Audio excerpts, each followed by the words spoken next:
নমস্কার বন্ধুরা, D kitchen ব্লগসে তোমাদের সবাইকে স্বাগত। আজকের রেসিপিটির নাম হচ্ছে চিনেবাদামের চিচিঙ্গা পোস্ত। রেসিপিটি তৈরির জন্য যা কিছু লাগবে তোমরা একটু দেখে নাও। এখানে নেওয়া হয়েছে চিচিঙ্গা, এটির নাম চিচিঙ্গা কিংবা কুশি। নেওয়া হয়েছে কাঁচা লঙ্কা, মাঝখান থেকে চিড়ে নেওয়া হয়েছে, আদা কুচি, চিনেবাদাম বাটা, চিনেবাদামের পরিমাণটা একটু বেশি লাগবে, আর পোস্ত বাটা। এখানে নেওয়া হয়েছে লবণ, হলুদ, চিনি, কালো জিরে, শুকনো লঙ্কা, সরিষার তেল। মা এখন চিচিঙ্গা ছুলে নিচ্ছে, আর চিচিঙ্গার ওপরে যে সবুজ রঙের খোসাটা আছে সেটা হালকা করে আঁচড়ালেই ছুটে যাবে, তোমরা দেখতেই পাচ্ছ। মা খুব হালকাভাবেই চাপ দিয়ে চিচিঙ্গাটা ছুলে ফেলছে। এইভাবেই চিচিঙ্গার ওপরের সবুজ প্রলেপটা সম্পূর্ণভাবেই ছুলে ফেলবে। চিচিঙ্গার দুপাশে দুটো মাথা একটু অল্প করে মা কেটে ফেলছে, দেখতেই পাচ্ছ।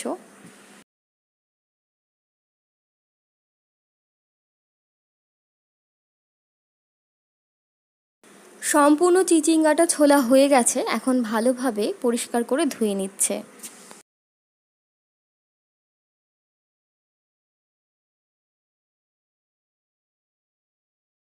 এরপরে চিচিঙ্গাটা কেটে নিতে হবে, কিন্তু তার আগে যে বটি কিংবা ছুরি থাকবে সেটা একটু পরিষ্কার করে নিতে হবে।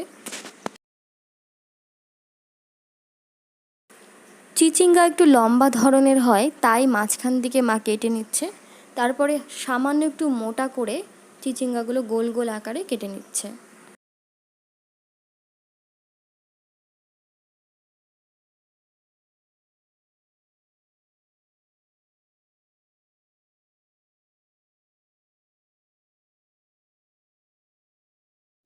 সম্পূর্ণ চিচিঙ্গা কাটা হয়ে গেছে। আর চিচিঙ্গা কাটার সময় মনে রাখতে হবে যে চিচিঙ্গাটা যেন বেশি রকম পাতলা না হয়, তাহলে রান্না করার সময় এগুলো ভেঙে যাবে।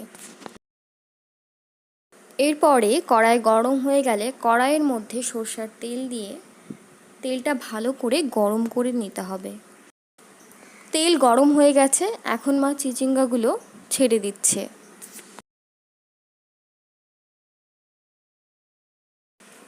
সমস্ত চিচিঙ্গা দেওয়া হয়ে গেলে সামান্য একটু নাড়াচাড়া করে নিতে হবে।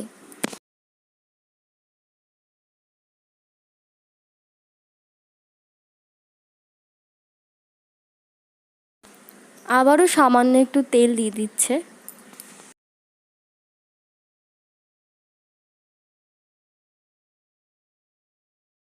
দিয়ে দিচ্ছে অল্প পরিমাণে হলুদ।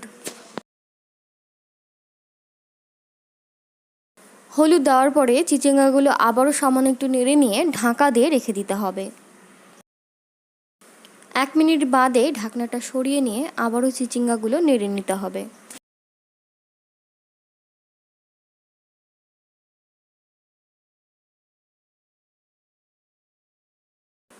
চিচিঙ্গাগুলো এইরকমইভাবে ভেজে ভেজে নরম করে নিতে হবে, সামান্য একটু ঢাকা দিয়ে সেদ্ধ করে নিতে হবে। চিচিঙ্গাতে জল থাকার কারণে সামান্য একটু লেগে লেগে এসেছে। দিয়ে দিচ্ছে অল্প পরিমাণে লবণ। লবণটা কিছুক্ষণ বাদে দেওয়ার কারণ, আগে দিলে চিচিঙ্গাগুলো ভেঙে যেত। এইরকমভাবেই চিচিঙ্গাগুলো ভেজে ভেজে সেদ্ধ করে নিতে হবে, এর মধ্যে জল দেওয়া যাবে না। সেদ্ধ হওয়ার জন্য আবারও সামান্য একটু ঢাকা দিয়ে রেখে দিচ্ছে। কিছুক্ষণ বাদে ঢাকনাটা তুলে নিয়ে চিচিঙ্গাগুলো আবারও সামান্য একটু নেড়ে নিচ্ছে।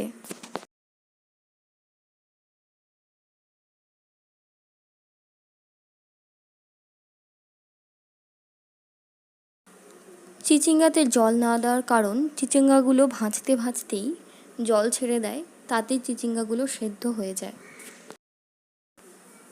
মার চিচিঙ্গাগুলো ভাজা হয়ে গেছে, বেশ কিছুক্ষণ ধরেই ভেজে নিয়েছে, আর চিচিঙ্গাগুলো একদম নরম হয়ে গেছে, তাই মা এখন এগুলোকে তুলে নিচ্ছে।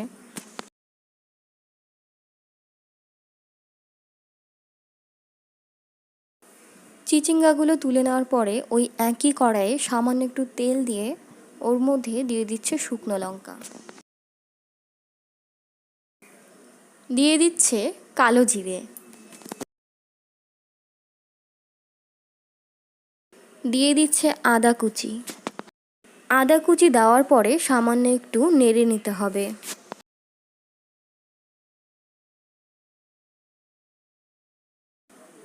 এখন এর মধ্যে দিয়ে দিচ্ছে চেরা কাঁচা লঙ্কা। কাঁচা লঙ্কাগুলোকে সামান্য একটু ভাজা ভাজা করে নিতে হবে, তাতে কাঁচা লঙ্কার যে কাঁচা ভাবটা থাকে সেটা আর থাকবে না। মা এখন দিয়ে দিচ্ছে চিনেবাদাম বাটা।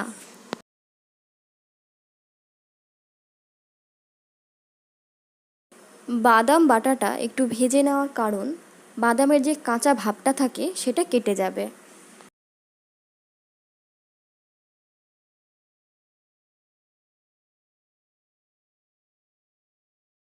দিয়ে দিচ্ছে আবারও সামান্য একটু সরষার তেল।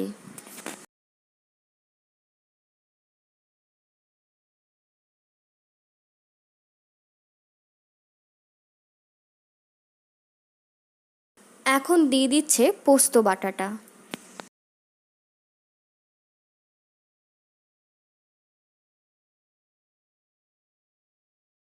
সামান্য একটু ভেজে নেওয়ার পরে দিয়ে দিচ্ছে অল্প পরিমাণে জল।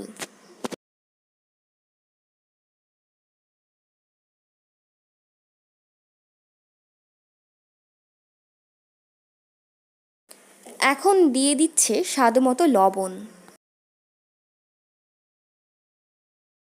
দিয়ে দিচ্ছে খুবই অল্প পরিমাণে হলুদ। হলুদ অল্প দেওয়ার কারণ তরকারিটার কালারটা একটু সাদা সাদা হবে। আবারও সামান্য কিছুক্ষণ নেড়ে নিতে হবে।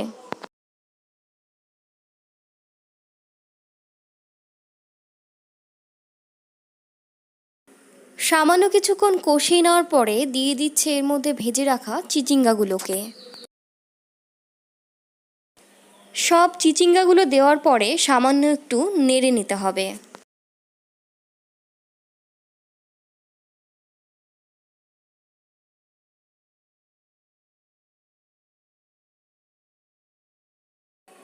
দিয়ে দিচ্ছে অল্প পরিমাণে জল। এখন দিয়ে দিচ্ছে সামান্য পরিমাণে চিনি। কিছুক্ষণ তরকারিটাকে ফুটিয়ে নিতে হবে।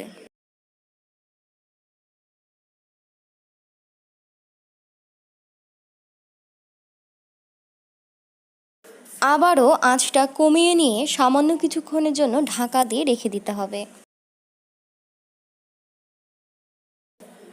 2 থেকে 3 মিনিট বাদে ঢাকনাটা তুলে নিয়ে আবারও একটু নেড়ে নিতে হবে।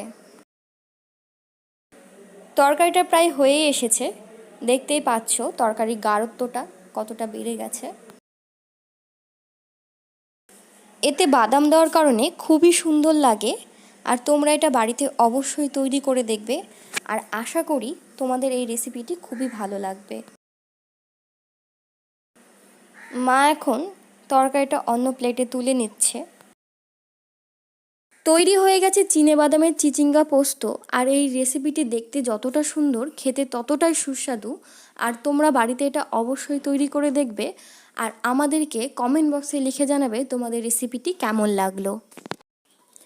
ভিডিওটি ভালো লাগলে লাইক, কমেন্ট, শেয়ার অবশ্যই করবে, আর নিচে থাকা লাল সাবস্ক্রাইব বাটনটি প্রেস করে পাশে থাকা বেল আইকনটি অবশ্যই ক্লিক করবে।